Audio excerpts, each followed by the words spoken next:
Well, Fred, I guess we're here today to talk about Follow Up to ADI. Great show. Very interesting things kind of going on there. So we saw the Brewers Association was there, and we're at a distilling conference. So, what do you think about that? I think it's awesome to see their partnership and to see that evolution of really just both organizations focusing on the importance of the collaboration of brewing to distilling and distilling to brewing. It was great to see Eric and Brandon at the Craft Brewers Conference in Vegas. So they both mutually respect both organizations, and there's a lot of legislative importance to it that they can both assist each other with their resources and a lot of overlapping customers that need to diversify their business to become more Yeah, successful. absolutely. And I would agree 100%. I think it's good to see them both at both events. It'll be interesting to see how they collaborate as time progresses. So that's always good. I guess while we're at the show, what were some of the big things or takeaways that you heard from customers or from people that are at the event? I think some of the biggest takeaways are similar to what we've heard in brewing. People, especially coming out of COVID, a lot of focus on the importance around automation, importance around safety, the importance of really just, how do you get costs down? Yeah. And I think a lot of the solutions we had there, from controls to the mash cooker and the efficiencies around it, from heating and cooling, and then of course the safety and the efficiency around our new barrel dump Yeah. technology really fits the mold there. So a lot of people just they bring copper to a lot of these shows, thinking that that's the only thing that distillers Sure. want to hear about. But it is so much more than that when you think of the A to Z issues that people need solved Yeah, in this absolutely. industry. Yeah, no, I kind of heard the same thing talking to customers that were even at our booth. They're looking for those very particular things. Uh, Safety being a big one, but even the innovations of automation around mash houses and stills and how they can, diversify their distillery. So I think that was, a huge takeaway. Yeah, very unique too. I mean, people that were coming to our booth with the same problems or the same, looking for the same solutions were, small, couple hundred barrels a year operation that are coming out of sourcing and getting into more on-premise, production to very large distilleries. So it is really cool to see ADI bring all levels to the table when you're at a show, and it's important as a vendor to spend a lot of time and resources Sure. for these shows. Very good. Um, so kind of getting more into the just overall show, you know, where do you kind of see the direction of the industry going? How does that represented at the show?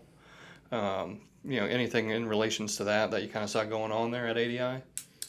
Yeah, I mean, really, the show's unique because it has a great networking component. They have a lot of events, great education, and then, of course, the vendor expo. But I think this year it was very evident that the education leveled up, and talked to a number of people that were very impressed by the speakers that were there, some of which are our customers, so it was really neat to have them there.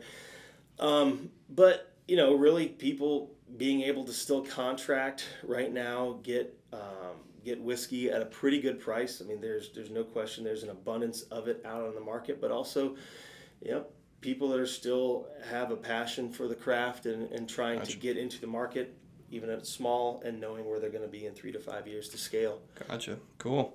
Well, for anybody that didn't make it to the show, what were some of the key things that we had there in the booth that they may have missed out on, equipment or anything that we were displaying? Yeah, specifically at the show, we unveiled, generation three of our pneumatic dump trough. So, in that particular case, you could manage four dumping 4 barrels at the same time in a safe manner, not only for the operator but also from an electrical standpoint. They're the only electrical component is going to the air compressor itself. We also had a 300-gallon mash cooker, live steam injected cooker, and then with the heat exchange for the cooling loop. So very efficient on the heat up and the cool down. And then a big hallmark for us, the controls and automation component. So we had a nice HMI demonstration unit that not only covered distilling components, but covered really grain handling, running the cooker, running cooling loops, cooling towers, that component, as well as basic distillation. And then there was a whole other interface if you did have a brew distillery to kind of show people how the two are easily connected. Sure. Yeah, exactly. So just going, you mentioned safety on the barrel dump trough. What makes it safer? We see a lot of people with old habits. They kind of die hard. You've got people using forklifts to lift full barrels, heavy barrels over a cheesecloth to filter out some of the particulate as they're getting ready to package.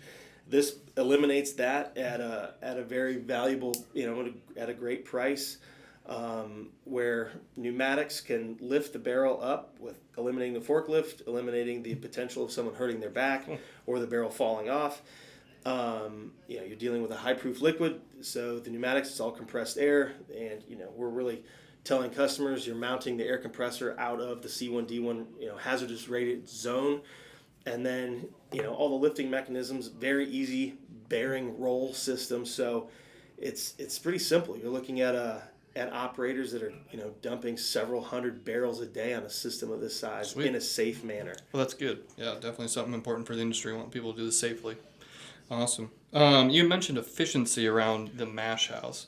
So, why would somebody want to spend more money to buy those additional components to make it more efficient? Like, what's the value to them? What is nice is that there's kind of a little bit of a misconception there. They think that because of live steam and the heat exchanger that it would be adding a lot of cost. You're really paying. Okay. It's paying for itself pretty quickly, because typically, if you just have a traditional mash tun, you're then supplying yourself with a larger chiller or cooling tower to supply a tube-and-tube heat exchanger, right, especially for mash on whiskey. So, while there may be a little bit more investment in the single unit, it's typically a smaller footprint and not as much capital expense or utility expense. So the live steam lance, as well as the cooling loop for the internal cooling coil and the standard heat exchanger, it's not as much of a big capital investment that some may think. Great. Cool. I guess kind of just wrap it up. Any final thoughts on ADI or the future? The next ADI?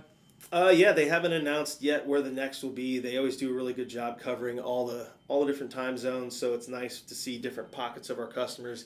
Easy to travel to. Selfishly speaking, it was really nice to have it on the East Coast this year. It was easy for us to bring a larger group, bring a lot of customers in. But yeah, I think every year, their goal is to level up, and we hope to do the same. Sure. It's nice that we are a title sponsor. We look to continue that relationship with a lot of other very valuable vendors in the industry. They're great staff and just great organization to be a part of. Seem like they treat everyone really well, and so anybody that hasn't gone, obviously go to ADI. It's a great show. You get to see our equipment, but I guess any further questions, happy to reach out to us as well. Excellent. Sweet. Thank you. Thanks.